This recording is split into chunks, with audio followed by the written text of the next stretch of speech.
एक शब्द जो आपकी जिंदगी का बहुत बड़ा हिस्सा है वह है वीर्य यानी सीमेन। आध्यात्मिक भाषा में इसे वज्र भी कहा जाता है। वज्र का मतलब आप क्या समझते हैं? वज्र का मतलब होता है सबसे कठोर, ऐसा जिसे तोड़ा ना जा सके। और यह बिल्कुल सत्य है। वीर्य ऐसा ही पदार्थ है जो मनुष्य के शरीर में पाया जाता है। यह इस जीवित दुनिया का आधार है। एक पूरा शरीर इसी से तैयार होता है, जो पहले से भी अधिक शक्ति और बुद्धि रखता है। वीर्य या सीमेन के रूप में यह बच्चा पैदा कर सकता है और एक शरीर का निर्माण कर सकता है, पर अध्यात्म में वज्र के रूप में यह आपको बहुत कठोर भी बना सकता है। ऐसी शक्ति दे सकता है जिससे आपकी वज्र यानी रीढ़ की हड्डी, जिस पर आपके मूलाधार चक्र से लेकर आपके सहस्त्रार चक्र तक की यात्रा होती है, उसे वज्र कहते हैं। और यह कार्य आपके वज्र यानी आपके सीमन द्वारा होता है। साइंस की भाषा में सीमन वह पदार्थ है जो बच्चे पैदा करने के लिए जरूरी होता है, जिसमें डीएनए और आरएनए मिले होते हैं, जो मां के गर्भ में जाकर एक नई संरचना को पैदा करते हैं। परंतु अध्यात्म में शायद आपको यह मालूम नहीं होगा कि सीमन अपने आप में एक जीवित ऊर्जा है जो एक शरीर ढूंढ रही है। उसका एक अलग अस्तित्व है और एक अलग ही दुनिया है। यह अपने भीतर एक परम ऊर्जा का अंश लिए घूमता रहता है और ऐसे ही करोड़ों अरबों अंश आपके भीतर प्रकट होते हैं। आपका हर वीर्य, हर सीमेन उस परमात्मा की शक्ति को अपने आप में छुपाए रहता है। इससे पहले कि हम आगे बात करें, यह बात भी समझने योग्य है कि सीमेन, वीर्य या वज्र, इनका आपकी काम वासना से कोई संबंध नहीं होता। काम वासना मन के स्तर पर और आपके हार्मोन के कारण आपको शारीरिक संबंध बनाने के लिए बाध्य करने की एक प्रक्रिया है, और यह केवल आपके लिए नहीं है, हर प्राणी में यह होता ही है। पर उन सभी प्राणियों में इसको लेकर कोई शर्म, कोई दुविधा, कोई चिंता नहीं है, ना ही वह ब्रह्मचर्य का पालन करने के लिए परेशान है। हमारे भीतर भी यही प्राकृतिक प्रक्रिया चलती है। हम प्रकृति के अधीन मजबूर हैं। हालांकि केवल मनुष्य ही ऐसा प्राणी है जो यह सब बातें समझकर प्रकृति से अलग चल सकता है, और वह चल रहा है। फिर भी हम सब शारीरिक संबंध बनाने के लिए बाध्य हैं, और वह इसलिए है कि जो परम ऊर्जा का अंश आपके भीतर जन्म ले चुका है, वह इस दुनिया में शरीर के साथ विचरण कर सके। शरीर धारण करने के लिए उसके पास कोई और रास्ता नहीं है। पर याद रहे, वह आपके शरीर में केवल ऊर्जा रूप में ही संरक्षित रहते हैं। उनकी अपनी कोई बुद्धि, कोई सोच या विचार नहीं होते। वह केवल शुद्ध ऊर्जा के रूप में रहते हैं। बहुत से माता पिता सोचते हैं कि बच्चे को उन्होंने पैदा किया है और इस कारण उनका उस बच्चे पर पूरा हक है, इसलिए वह जैसे चाहे वैसा उसे तैयार करते हैं, बच्चे पर अपनी मनमानी करते हैं। जबकि सत्य यह है कि यह उनका सौभाग्य है कि उस बच्चे ने उनके घर पर जन्म लिया है। आपका काम केवल उस परम ऊर्जा को सही वातावरण देना है, ताकि वह अपनी असीम शक्ति को पहचान कर इस दुनिया में कुछ कर सके।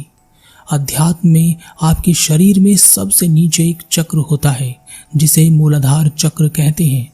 इसी प्रकार आपके शरीर में 7 चक्र होते हैं, और यह चक्र 7 दिव्य लोक होते हैं जहाँ पर 7 तरह की ऊर्जा संग्रहित रहती है। मूलाधार चक्र में सबसे ज्यादा ऊर्जा प्रवाहित होती है, अर्थात वहां पर परम शक्ति की ऊर्जा का केंद्र खुला हुआ होता है। वहां से जितनी चाहे उतनी ऊर्जा को ग्रहण किया जा सकता है। एक मनुष्य में केवल उतनी ही ऊर्जा उत्पन्न होती है जितनी कि उसे काम करने और सेक्स करने के लिए जरूरी होती है। सीमेन यानी वीर्य उसकी ऊर्जा का स्रोत है। जब कोई ब्रह्मचर्य का पालन करता है, तब उसका मतलब यह होता है कि वह अब अपनी ऊर्जा को शरीर के बाहर, उसकी जननेंद्रिय के द्वारा बाहर नहीं जाने देगा। पर यह करना कोई आसान काम नहीं है। ऐसा इसलिए है कि इसके लिए आपको प्रकृति से बगावत करनी होगी। जब तक कि प्रकृति यह न समझ जाए कि आप प्रकृति से ऊपर उठ चुके हैं, इसलिए कभी भी किसी भी ऐसे व्यक्ति का ब्रह्मचर्य पूरा नहीं हो पाता जो शरीर पर आधारित ब्रह्मचर्य का पालन करता है। ब्रह्मचर्य अभ्यास से आता है और यह मन में उतरना चाहिए। एक बार मन में ब्रह्मचर्य उतर जाए तो शरीर खुद से ब्रह्मचर्य का पालन करने लगता है। ब्रह्मचर्य का पालन करने से आपके शरीर में जो वीर्य शक्ति होती है वह बढ़ जाती है, ऊर्जा ज्यादा संग्रहित होने लगती है। अब यह ऊर्जा अलग अलग रूप में बाहर आने की कोशिश करती है।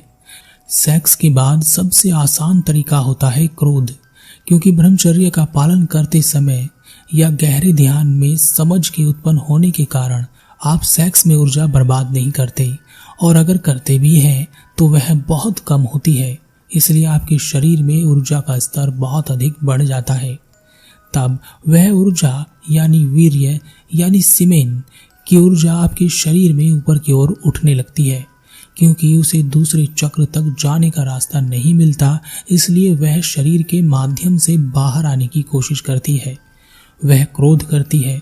अगर क्रोध पर व्यक्ति नियंत्रण रखता है और उसे वहां से भी बाहर निकलने का रास्ता नहीं देता तो वह आपकी आंखों और आपके चेहरे पर दिखाई देती है। आपकी आंखें तेज और चेहरा चमकदार हो जाता है, पर हमेशा तमतमाया हुआ सा रहता है। जब ऊर्जा को यहाँ से बाहर निकलने का रास्ता नहीं मिलता तब वह मस्तिष्क तक पहुंच जाती है, और जब यह दिमाग तक पहुंचती है तो सबसे पहले आपको बुखार होता है। शरीर इस ऊर्जा का आदी नहीं है। आपका व्यवहार थोड़ा बदल जाता है। आप असामान्य व्यवहार कर सकते हैं, परंतु यदि आप मन से अंतर से शांत हैं और गहरे ध्यान में अपने आप को संभाल कर रखे हुए हैं तब यह ऊर्जा मस्तिष्क से लेकर पूरे शरीर में समाहित हो जाती है और आपकी समझ का दायरा बढ़ जाता है। हर रोज आपकी समझ बहुत तेजी से बढ़ने लगती है। आपका शरीर उस परम शक्ति की ऊर्जा को ग्रहण करने की क्षमता पैदा करने लगता है, और हर रोज हर दिन प्रतिदिन आप नए होते चले जाते हैं। आपके सोचने और विचारने की शक्ति औरों से अलग हो जाती है। आप छोटी मोटी चीजों पर ध्यान देना बंद कर देते हैं। आपको दुनिया के द्वारा जिए जा रहे जीवन की व्यर्थता नजर आने लगती है। आप सरल, सीधा और मजबूत जीवन जीते हैं, जिसमें शिकायतों, नफरत, क्रोध, लालच, हिंसा की कोई जगह नहीं होती। आप जो चाहते हैं उसे आसानी से आकर्षित कर लेते हैं। पर एक बात ध्यान रखने योग्य है, अगर आप शरीर के स्तर पर ब्रह्मचर्य का पालन कर रहे हैं और गहरे ध्यान का अभ्यास भी नहीं कर रहे हैं, तब शरीर में जो ऊर्जा बनती है वह आपको विचलित कर सकती है, और ऐसा आपके साथ हर बार होता है। बड़े स्तर तक आप नहीं पहुंचते क्योंकि आप ज्यादा दिन ब्रह्मचर्य का पालन नहीं कर सकते, पर कुछ दिन में ही आप बेचैन हो जाते हैं और उस ऊर्जा को बाहर आने के लिए खुद रास्ता दे देते हैं, चाहे वह सेक्स के जरिए हो या क्रोध के जरिए। जो व्यक्ति अपने वीर्य की रक्षा कर रहा होता है, जो मन के स्तर पर ब्रह्मचर्य का पालन कर रहा होता है, शरीर में अत्यधिक ऊर्जा होने के कारण उसके मूलाधार चक्र पर एक विस्फोट होता है। अब इस विस्फोट को वैसा विस्फोट मत समझ लेना जो किसी बम के कारण होता है। यह आंतरिक ऊर्जा का विस्फोट है। यह बिल्कुल वैसा ही है जैसा कि एक नए ब्रह्मांड के उत्पन्न होने के समय होता है। छोटा सा परंतु अत्यधिक ऊर्जा के साथ जो विनाश और निर्माण की ऊर्जा को साथ लेकर चलता है।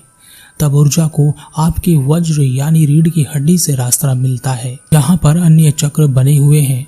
यह ऊर्जा सीमेन यानी वीर्य के कारण उत्पन्न हो रही होती है। वह अब नीचे की ओर ना बहकर ऊपर की ओर उठ रही होती है। उसे अब आपके मेन कंट्रोल तक पहुंचना है। हर चक्र में ऊर्जा थोड़ी देर के लिए रुकती है, जब तक कि वह चक्र ऊर्जा से भर न जाए और अति ऊर्जा होकर अगले चक्र के लिए प्रवाहित हो जाती है। आपकी वीर्य शक्ति, वज्र शक्ति इसी तरह छठी चक्र तक पहुंचती है। छठा चक्र मेन कंट्रोल होता है। आपके शरीर में यह आपका पीनियल ग्लैंड है, जिसे आप हिंदी में छोटी बुद्धि भी कहते हैं।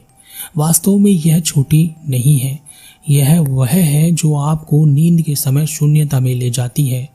यही वह है जो आपको इस ब्रह्मांड से जोड़ती है। यह वह है जिसके पास संपूर्ण जानकारी है और संपूर्ण नियंत्रण भी है। यहाँ पहुंचकर व्यक्ति दिव्य हो जाता है, परंतु व्यक्ति प्रकृति से ऊपर भी उठ जाता है। अब आप सोचेंगे कि वह चमत्कार करेगा, शक्तिशाली हो जाएगा, किसी के मन की बात भी पढ़ सकेगा। ऐसी बहुत सारी चीजें आप सोच रहे होंगे। वह सब कर सकता है, पर मजे की बात पता है क्या है कि वह कुछ नहीं करेगा। उसकी समझ इतनी ज्यादा बढ़ जाएगी, आपके द्वारा सोची गई इन छोटी छोटी बातों में वह कभी नहीं फंसेगा। वह उस नियंत्रण को भी छोड़कर अगले चक्र की ओर चल पड़ता है, जो सहस्त्रार चक्र है, जहां पर पहुंचकर व्यक्ति को शरीर की आवश्यकता ही नहीं रहती। वह अपने भीतर मौजूद वीर्य के रूप में संग्रहित उस परम शक्ति की ऊर्जा के कारण इतना शक्तिशाली हो जाता है कि वह पूरे ब्रह्मांड में उस परम शक्ति से जुड़ जाता है और शुंभ हो जाता है। शुंभ का मतलब आप नहीं समझेंगे, इसे शून्यता की आवाज समझ लीजिए, जहां कुछ भी नहीं है। प्रकृति ने किसी के साथ कोई भेदभाव नहीं किया है, सबको एक सी शक्ति दी है, पर हम उसे कैसे इस्तेमाल करते हैं यह हमारे ऊपर निर्भर करता है। हम उस वीर्य से ही पैदा हुए हैं, हम उस परम शक्ति का अंश हैं और ऊर्जा का परम स्रोत भी हैं। पर अंत में सवाल यह आता है कि क्या हम अपने वीर्य को नाश करके कोई पाप कर रहे हैं? ऐसा कुछ भी नहीं है। पर आप जितनी ज्यादा ऊर्जा बचाएंगे, आपके भीतर उतनी ज्यादा संकल्प शक्ति उदय होगी और आप अपना सांसारिक जीवन अच्छा जी पाएंगे। ऊर्जा बचाने वाले भी बूढ़े होकर मर जाते हैं और उस ऊर्जा को ना बचाने वाले भी बूढ़े होकर मर जाते हैं। फर्क कुछ नहीं है, बस इतना ही है कि कोई बुद्ध या महावीर हो जाता है और कुछ घर के छोटे छोटे झगड़ों में जीना ही जीवन समझ लेते हैं।